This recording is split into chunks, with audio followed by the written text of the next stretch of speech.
জয় হরি বল। আজকে যেটা বলবো সেটা হচ্ছে গিয়ে অনেকে প্রশ্ন করেন যে হরিচাঁদ ঠাকুরের গুরুকে। এটা একটা খুব গুরুত্বপূর্ণ একটা প্রশ্ন যে হরিচাঁদ ঠাকুরের গুরুকে। তা সেইটা প্রমাণস্বরূপ আমি বলছি যে হরিচাঁদ ঠাকুরের গুরুকে। এটা আমাদের লীলামৃতের মধ্যে প্রমাণ রয়েছে। এটা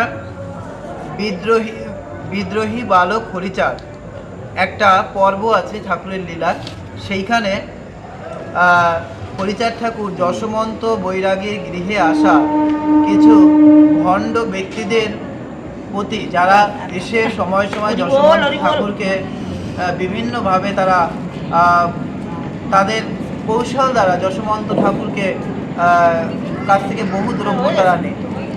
এই জন্য সেইখানে সেই জায়গাটায় বিদ্রোহ করতে গিয়ে সেই জায়গাটায় এই কথাটা ঠাকুর হরিচাঁদ উল্লেখ করেছেন এবং তারক গোসাই তার লীলামৃতের মধ্যে লিখেছেন যে রামকান্ত গোস্বামী যখন গৃহেতে আসতো তখন হরিচাঁদ ঠাকুর রামকান্ত গোস্বামীকে দর্শন করে তিনি বলেছিলেন যে রামকান্ত ডেকে বলে, গুরু তুমি মম, ত্রিজগতে সিদ্ধ নাহি কেহ তব সম।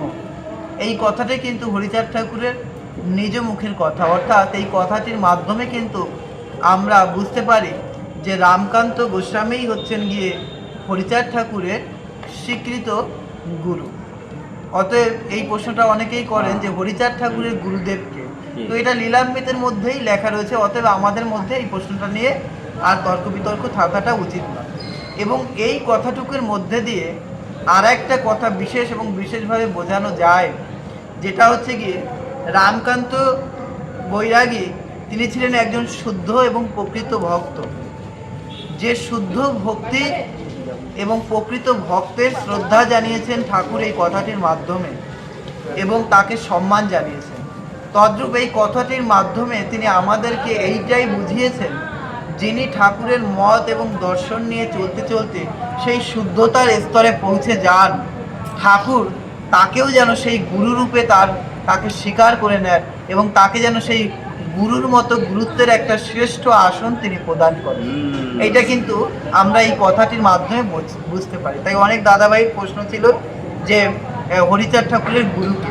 অতএব এটা কিন্তু লীলামৃতের প্রমাণ এবং প্রকাশ রসরাজ ঠাকুরের, যে রামকান্তে ডেকে বলে, গুরু তুমি মম, ত্রিজগতের শুদ্ধ নাই কেহ তব সম। জয় হরিবল, জয় হরিচাঁদ, জয় হরিচাঁদ।